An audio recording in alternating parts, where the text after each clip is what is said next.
Hello everyone, मैं self Suraj and आप सभी को मेरा यूट्यूब चैनल फिल्ट्रेट केमिस्ट्री में स्वागत करता हूं। तो आज हम पढ़ेंगे factors affecting rate of a reaction. ये केमिकल काइनेटिक्स का पार्ट 2 वीडियो है। अगर आपने पार्ट 1 वीडियो अभी तक नहीं देखा तो जल्दी से जाके डिस्क्रिप्शन में लिंक दिया है, जल्दी से जाके वहाँ से देख लीजिए।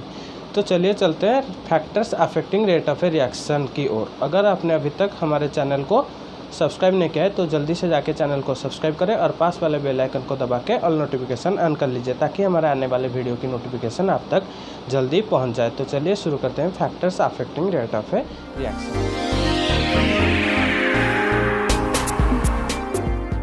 इसके पिछले वीडियो में rate of a chemical reaction को अच्छी तरह से देखा है। तो आज हम factors affecting rate of a reaction को पढ़ने से पहले थोड़ा रेट ऑफ ए रिएक्शन को रिवाइज कर लेते हैं, रेट कैसे डिटरमाइन कर लेते हैं जान लेते हैं। उसके बाद हम आएंगे factors affecting rate of a reaction की ओर। तो मैं अगर एक रिएक्शन फॉर एग्जाम्पल में ले रहा हूँ 2A + 3B gives rise to हमारा देगा 4C + D। अगर ये रिएक्शन हमारा हुआ तो इसका रेट हम कैसे डिटरमिन करेंगे? रेट ऑफ रिएक्शन यानी ROR is equal to -1/2 del A upon del T। -1/2 हमारा क्या आएगा? ये 2 इसका कोएफिशिएंट है तो ये कोएफिशिएंट यहाँ पर डिवाइड हो जाएगा। तो ये माइनस क्यों है? ये रिएक्टेंट है, रिएक्टेंट का कंसंट्रेशन हमारा डिक्रीज कर रहा है इसलिए नेगेटिव आ रहा है। Is equal to -1/3 del B का कंसंट्रेशन अपन del T। ये किसके साथ इक्वल होगा? Is equal to 1/4 del C का कंसंट्रेशन अपन del T। ये किसके साथ, ये डेल है, ये किसके साथ इक्वल होगा? del D का कंसंट्रेशन अपन del T। हमको पता है रेट ऑफ ए रिएक्शन क्या है? The change in concentration of any one of the reactant और product per unit time is called rate of a reaction. तो ये होगा हमारा रेट ऑफ रिएक्शन। तो देखिए यहाँ पे हमारा क्या हो रहा है, हमारा जो रिएक्टेंट का कंसंट्रेशन है वो डिक्रीज कर रहा है और जो प्रोडक्ट का कंसंट्रेशन है वो इंक्रीज कर रहा है। अगर हम एक ग्राफ लेंगे कंसंट्रेशन को टाइम के साथ, अगर हम एक ग्राफ लेंगे तो यहाँ पे अगर हमारा कंसंट्रेशन आएगा, यहाँ पे हमारा टाइम आएगा। इस एक्स एक्सिस में हमारा टाइम, वाई एक्सिस में कंसंट्रेशन। तो हमारा ग्राफ क्या होगा? देखिए ध्यान से देखिए, हमारा जो रिएक्टेंट है वो क्या करेगा? धीरे धीरे डिक्रीज करेगा। तो हमारा रिएक्टेंट ऐसे डिक्रीज करेगा और जो हमारा प्रोडक्ट है वो प्रोडक्ट इंक्रीज करेगा। प्रोडक्ट क्या था? 0 था। जब टाइम 0 था तो रिएक्टेंट हमारे मैक्सिमम थे तो हमारा प्रोडक्ट उसी टाइम क्या था? 0 था। तो धीरे धीरे हमारा प्रोडक्ट भी बढ़ेगा और ये रिएक्टेंट डिक्रीज करेगा। तो ये किसका ग्राफ हुआ? रिएक्टेंट का। और ये किसका ग्राफ हुआ? प्रोडक्ट का। ये रिएक्टेंट का ग्राफ है, ये प्रोडक्ट का ग्राफ है। रिएक्टेंट धीरे धीरे डिक्रीज करेगा, प्रोडक्ट धीरे धीरे क्या करेगा? इंक्रीज करेगा। ये ग्रेजुअली डिक्रीज करेगा, ये ग्रेजुअली इंक्रीज करेगा हमारा प्रोडक्ट। तो ये हो गया हमारा कंसंट्रेशन अपन टाइम का ग्राफ। तो ऐसे हम rate of a chemical reaction को अच्छी तरह से पूरा डिटेल में क्या किए हैं, इसके पिछले वाले वीडियो में rate of a chemical reaction को अच्छी तरह से समझे हैं। अगर आपने वो वाला वीडियो नहीं देखा तो जल्दी से जाकर डिस्क्रिप्शन से देख लीजिए। तो चलिए चलते हैं आज का हमारा मेन जो हम पढ़ेंगे factors affecting rate of a reaction. तो चलिए देखते हैं factors affecting rate of a reaction है क्या।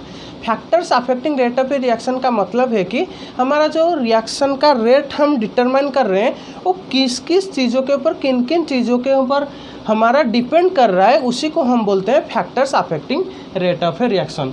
तो चलिए देखते हैं ये फैक्टर्स कितने फैक्टर्स है और कौन कौन फैक्टर्स है। तो हमारा जो पहला फैक्टर है इसी को हम बोलते हैं concentration of reactants. Concentration of reactants. तो हमारा कंसंट्रेशन ऑफ रिएक्टेंट्स का मतलब रिएक्टेंट का कंसंट्रेशन कितना है, हमारा रेट इसके ऊपर कैसे डिपेंड कर रहा है? अब सीधे से देखिए ये ऑब्जर्व किया गया है कि धीरे धीरे हमारा जैसे जैसे टाइम इंक्रीज करेगा हमारा रेट क्या करेगा, धीरे धीरे डिक्रीज करेगा। क्यों डिक्रीज करेगा? क्योंकि जो रिएक्टेंट का कंसंट्रेशन है वो धीरे धीरे डिक्रीज कर रहा होगा। अगर यहाँ पे A gives rise to B, ये अगर एक रिएक्शन है तो जैसे हमारा टाइम 0 था यानी रिएक्शन स्टार्ट नहीं हुआ था, तो ए का जो कंसंट्रेशन है वो मैक्सिमम था, बी का कंसंट्रेशन क्या था, 0 था। जैसे जैसे हमारा टाइम धीरे धीरे टाइम बढ़ेगा तो हमारा कंसंट्रेशन यहाँ से ए का कंसंट्रेशन डिक्रीज होगा, बी का कंसंट्रेशन बढ़ेगा, यानी प्रोडक्ट का कंसंट्रेशन बढ़ेगा, रिएक्टेंट का कंसंट्रेशन घटेगा। तो रिएक्टेंट का कंसंट्रेशन जैसे ही घटता रहेगा हमारा रेट वैसे वैसे धीरे धीरे रेट कम घटता जाएगा। तो हमारा रेट ऑफ ए रिएक्शन क्या हुआ, directly proportional to the concentration of reactant. तो हमारा रेट ऑफ ए रिएक्शन हमारा क्या होगा, डायरेक्टली प्रोपोर्शनल होगा किसके साथ, concentration of reactants, concentration of reactants. जैसे ही हमारा इसका कंसंट्रेशन हमारा जैसे टाइम 0 था तो कंसंट्रेशन ज़्यादा था तो रेट भी स्पीड था, यानी रेट भी ज़्यादा था। जैसे जैसे हमारा इसका कंसंट्रेशन डिक्रीज करेगा वैसे वैसे रेट भी धीरे धीरे घटता जाएगा, यानी ज़्यादा कंसंट्रेशन होगा तो रेट ज़्यादा होगा। कंसंट्रेशन जैसे टाइम के साथ कंसंट्रेशन डिक्रीज करेगा वैसे वैसे ग्रेजुअली रेट भी डिक्रीज करते जाएगा। तो हम इससे क्या समझे, कंसंट्रेशन ऑफ रिएक्टेंट के क्या हुआ, रेट क्या हुआ, डायरेक्टली प्रोपोर्शनल हुआ। अगर हम एक एग्जांपल लेंगे तो देखिए हमारा एक हम कैंडल ले लिए, उसको यहाँ पे बर्न कर लिए और उसके बेस में हम उसको कैंडल को ऐसे रख लिए और उसके जो हम फायर लगा लिए, बर्न कर लिए कैंडल को, तो उसके अंदर उसके ऊपर अगर हम एक हमारा ग्लास है उसको अगर हम ढक देंगे तो ये क्या करेगा, हमारा जो कैंडल हमारा जल रहा होगा वो धीरे धीरे उसका जो लाइट का ब्राइटनेस है वो धीरे धीरे डिम होता जाएगा और लास्ट में जैसे ही ऑक्सीजन ख़त्म हमारा कैंडल क्या हो जाएगा, बुझ जाएगा। ऐसे ही हमारा जब ऑक्सीजन लेवल हाई था तो कैंडल हमारा क्या कर रहा था, जल रहा था। जैसे जैसे हमारा ऑक्सीजन कम होता गया उसी तरह हमारा उसका लाइट का जो ब्राइटनेस था वो भी घटते गया। एंड में हमारा क्या हुआ, जैसे ही ऑक्सीजन ख़त्म हो गया हमारा मोमबत्ती यानी कैंडल बुझ गया। तो यही था कंसंट्रेशन ऑफ रिएक्टेंट। पहले ऑक्सीजन का कंसंट्रेशन ज़्यादा था, जोर से जल रहा था, जैसे जैसे ऑक्सीजन लेवल कम होते गया उसी तरह हमारा क्या हुआ, मोमबत्ती यानी कैंडल बुझ गया। ये था कंसंट्रेशन ऑफ रिएक्टेंट्स। तो हमारा rate of a chemical reaction क्या होगा, कंसंट्रेशन के साथ हमारा डायरेक्टली प्रोपोर्शनल होगा। जैसे जैसे हमारा कंसंट्रेशन पहले जैसे ज़्यादा था तो रेट भी ज़्यादा था, जैसे जैसे इसका कंसंट्रेशन डिक्रीज करेगा रेट भी धीरे धीरे ग्रेजुअली टाइम के साथ डिक्रीज करेगा। यही था कंसंट्रेशन ऑफ रिएक्टेंट्स पहला। उसके बाद हम चलते हैं हमारे दूसरे फैक्टर्स की ओर। दूसरा फैक्टर है nature of reactants and products. Nature of reactants and products. तो हमारा दूसरा क्या है, नेचर ऑफ रिएक्टेंट और प्रोडक्ट्स। तो हमारा नेचर ऑफ रिएक्टेंट और प्रोडक्ट के साथ ये कैसे फैक्टर्स हमारा कैसे रेट हमारा कैसे डिपेंड करेगा। तो देखिए अगर हमारा रिएक्टेंट प्रोडक्ट में कन्वर्ट होने के लिए कम अमाउंट ऑफ एनर्जी लगता है तो हमारा रिएक्शन क्या होगा, फास्ट प्रोसीड होगा, उसका रेट फास्ट होगा। अगर हमारा रिएक्टेंट प्रोडक्ट में कन्वर्ट होने के लिए ज़्यादा अमाउंट का एनर्जी चाहिए तो हमारा रेट उसका स्लो हो जाएगा, क्योंकि वो ज़्यादा टाइम लगा तो धीरे धीरे हमारा रेट भी स्लो होता जाएगा। तो और एक भी फैक्टर हो सकता है, जैसे कि मैं एक एग्जांपल लेता हूँ, 2NO + O2 gives rise to 2NO2। ये पहला रिएक्शन ले लिया और दूसरा रिएक्शन ले लिया 2CO + O2 gives rise to 2CO2। ये देखने में दोनों हमारे जो रिएक्शन से वो बिल्कुल सेम लग रहे हैं, क्योंकि लेकिन देखिए हमारा जो ये पहला वाला रिएक्शन है ये हमारा फास्ट रिएक्शन होगा, यानी इसका रेट हाई आएगा, हाई रेट होगा, और इसका रेट स्लो होगा। ये हमारा स्लो रिएक्शन होगा और इसका रेट भी स्लो होगा। क्यों स्लो होगा? तो देखिए हमारे N और O के बीच में जो बॉन्ड है वो थोड़ा वीक बॉन्ड है, तो इसीलिए हमारा ऑक्सीजन इसके साथ जल्दी हमारा क्या करेगा, रिएक्शन फास्ट प्रोसीड होगा। और जो CO का बॉन्ड है वो थोड़ा बॉन्ड इसके कंपेयर में ये थोड़ा स्ट्रॉन्ग बॉन्ड है, इसीलिए इसको हमारा ब्रेक करके हमारा प्रोसीड करने में रिएक्शन क्या होगा, थोड़ा लेट होगा, इसलिए स्लो होगा। इसलिए हमारा जो भी रिएक्शन हम कर रहे होंगे अगर उसका वीक बॉन्ड होगा, हमारा देखिए हमारा केमिकल रिएक्शन क्या है, बॉन्ड ब्रेकिंग एंड मेकिंग, इसी को ही तो हम बोलते हैं chemical reaction, bond breaking and making. एक बॉन्ड टूटेगा दूसरा बॉन्ड मेकिंग होगा। तो देखिए हमारा अगर वीक बॉन्ड होगा तो हमारा ज़्यादा जल्दी टूटेगा और ज़्यादा जल्दी बॉन्ड मेक होगा, तो हमारा रिएक्शन फास्ट होगा, रिएक्शन रेट भी हाई होगा। लेकिन अगर हमारा बॉन्ड स्ट्रांग होगा तो बॉन्ड टूटने में ज़्यादा एनर्जी चाहिए और ज़्यादा टाइम लगेगा, रेट भी उसका क्या आएगा, स्लो आएगा, रिएक्शन भी स्लो प्रोसीड करेगा। तो हम nature of reactant and product में क्या देखें, अगर हमारा जो रिएक्टेंट का बॉन्ड है अगर वो वीक है तो हमारा रिएक्शन का रेट क्या होगा, फास्ट होगा। अगर हमारा जो रिएक्टेंट का हमारा जो बॉन्ड है अगर वो स्ट्रांग है तो उसको ब्रेक करने के लिए ज़्यादा अमाउंट ऑफ एनर्जी लगेगा, ज़्यादा टाइम भी लगेगा, इसलिए उसका रेट क्या होगा, स्लो होगा। तो ये था हमारा nature of reactant and product. तो चलिए हम चलते हैं हमारे तीसरे फैक्टर की ओर। तो हमारा तीसरा फैक्टर है टेम्परेचर ऑफ द सिस्टम। क्या? Temperature of the system. तो हमारा टेम्परेचर ऑफ द सिस्टम क्या है? तो अगर हम हमारे जो थर्मोकेमिकल इक्वेशंस है अगर उसको हम देखेंगे तो हमारा थर्मोकेमिकल इक्वेशन ज़्यादा दो तरह के होते हैं। एक होता है हमारा एक्सोथर्मिक, एक हमारा होता है एंडोथर्मिक। एक होता है एक्सोथर्मिक, एक होता है एंडोथर्मिक।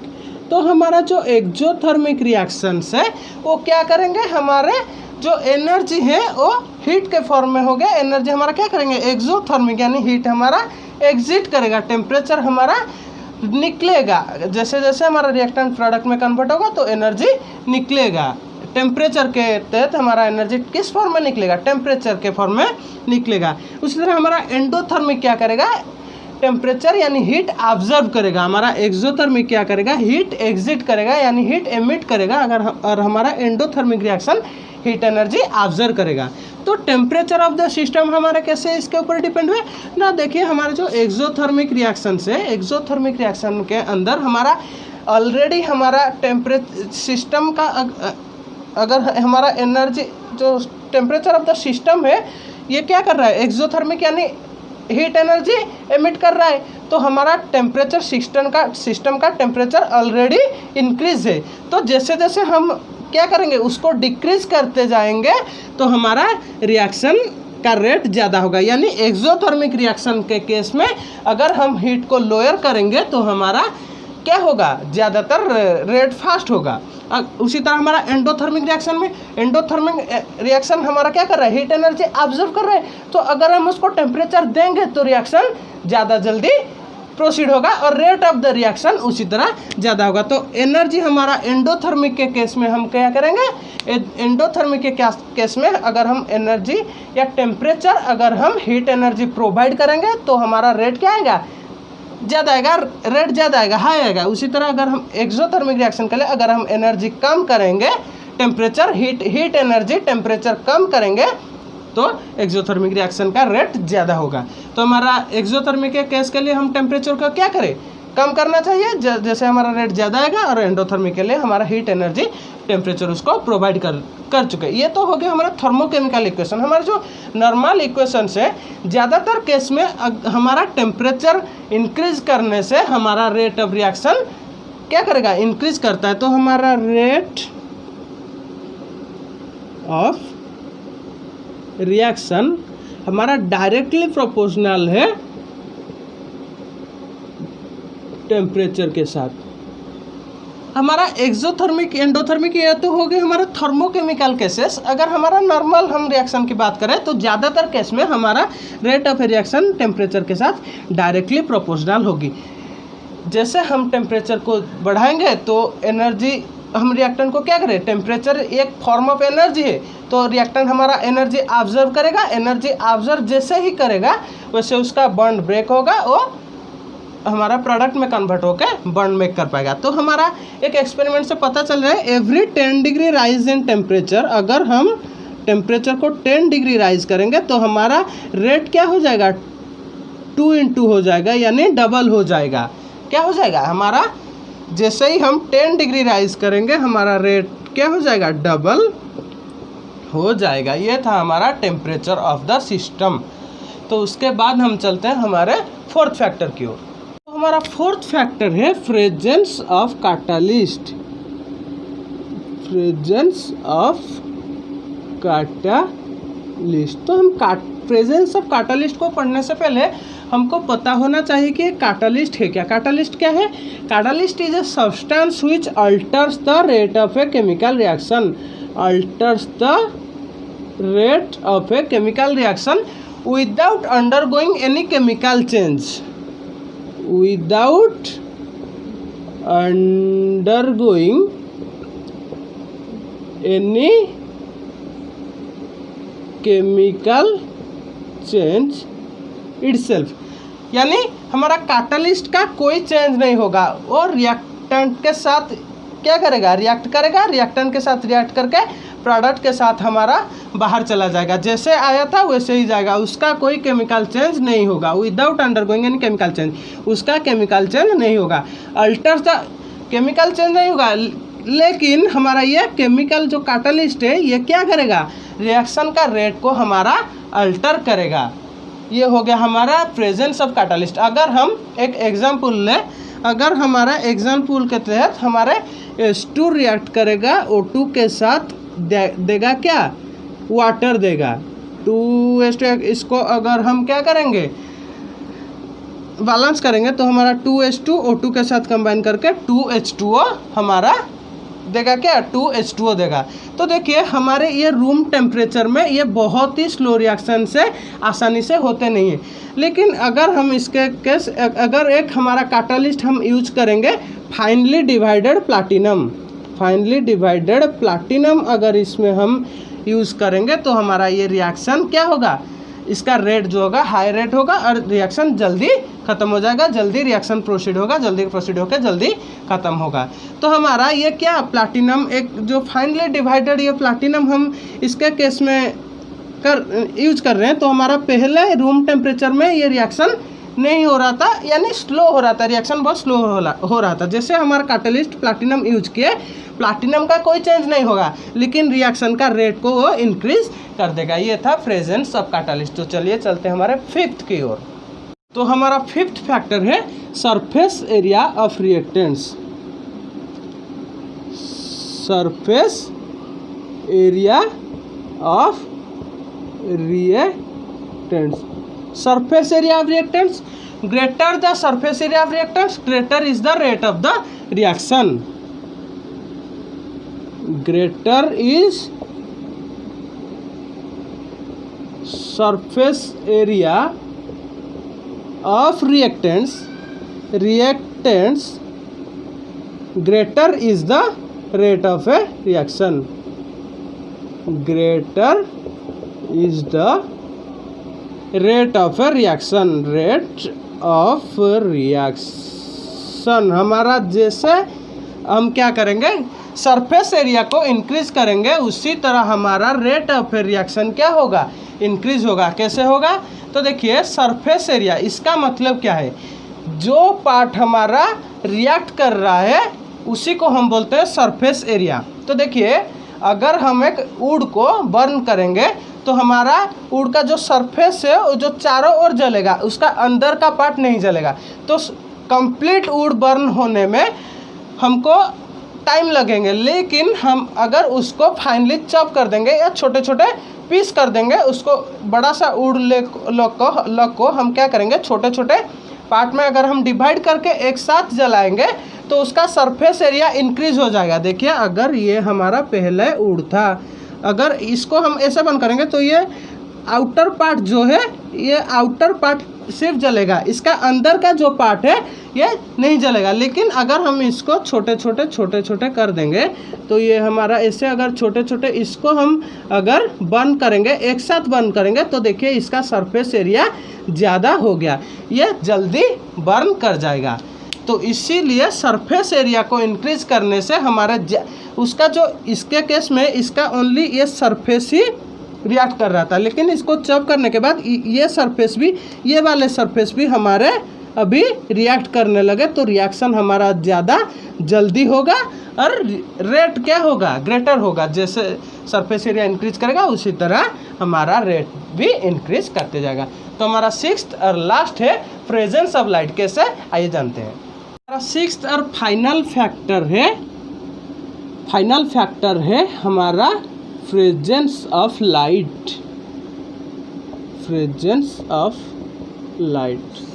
लाइट के प्रेजेंस में कैसे, देखिए हमारा सर्टन फोटोकेमिकल रिएक्शन से, हमारे कुछ फोटोकेमिकल रिएक्शन है जो कि हमारा लाइट के प्रेजेंस में हमारा रिएक्शन करती है। तो लाइट क्या है, लाइट एक फॉर्म ऑफ एनर्जी है, और जो एनर्जी है वो किस फॉर्म में रह रहे हैं, वो फोटोन की फॉर्म में रह रहे हैं। किस फॉर्म में रह रहे हैं, फोटोन के फॉर्म में रह रहे हैं। तो हमारा एक फोटोन का एनर्जी क्या है, is equal to H nu. जो ये वाला अमाउंट ऑफ एनर्जी है, ये एनर्जी जैसे ही हमारा रिएक्टेंट के, अगर एक रिएक्टेंट है ए बी एक रिएक्टेंट है, उसके अंदर ये बॉन्ड है, जैसे हमारा H new amount of light इसके अंदर गिरेगा तो ये एनर्जी ऑब्जर्व करके ये बॉन्ड क्या हो जाएगा, यहाँ से ब्रेक हो जाएगा। ये ए अगर ये डिपेंड कर रहा है आयोनिक है या फ्री रेडिकल, अगर ये फ्री रेडिकल है तो ए डॉट बी डॉट होंगे, अगर ये आयोनिक है तो ए प्लस बी माइनस या बी प्लस ए माइनस होंगे। तो ये हो गया ये दूसरी बात। हमको क्या चाहिए, प्रेजेंस ऑफ लाइट। तो हमारा सर्टन केमिकल रिएक्शन से जो कि हमारे लाइट के प्रेजेंस में होता है, तो लाइट क्या है, फोटोन है या एनर्जी है, जिसका एनर्जी, फोटोन का एनर्जी कितना है, H new amount of energy. ये अमाउंट ऑफ एनर्जी जब हमारे रिएक्टेंट के बॉन्ड के ऊपर गिरेगा या ऑब्जर्व करेगा एनर्जी, तो बॉन्ड ब्रेक होंगे। जितना ज़्यादा अमाउंट ऑफ हमारे लाइट गिरेंगे, उतने ही ज़्यादा अमाउंट ऑफ फोटोन गिरेंगे, उतने ही ज़्यादा हमारा एनर्जी होगा। तो जितना एनर्जी ज़्यादा होगा उतना ही जल्दी हमारा बॉन्ड ब्रेक होगा, उतना ही जल्दी हमारा बॉन्ड ब्रेक होकर रिएक्शन हमारा प्रोसीड कर रहा होगा। देखिए हमारा H2 प्लस Cl2, एक हम एग्जाम्पल लेते हैं, गिव्स राइज टू 2HCl। ये हमारा बहुत ही स्लो रिएक्शन है। अगर जैसे हम इसको अगर लाइट के प्रेजेंस में ज़्यादा लाइट यानी H new amount of energy देंगे तो ये रिएक्शन ज़्यादा जल्दी प्रोसीड करेगा, उसका क्या होगा, जो रेट आएगा ज़्यादा आएगा। तो हमारा लाइट के साथ हमारा भी जो रेट ऑफ रिएक्शन है डायरेक्टली प्रोपोर्शनल है। जितना ज़्यादा लाइट हमारा आएगा उतना ही ज़्यादा रिएक्शन प्रोसीड कर रहा है, उतना ही रेट ऑफ रिएक्शन होगा, ज़्यादा होगा। ये था हमारे factors affecting rate of a reaction. तो आज के लिए बस इतना ही। अगर आपको वीडियो अच्छा लगा तो जल्दी से जाकर वीडियो को एक लाइक करें और चैनल को सब्सक्राइब करें। Thanks for your time and watching.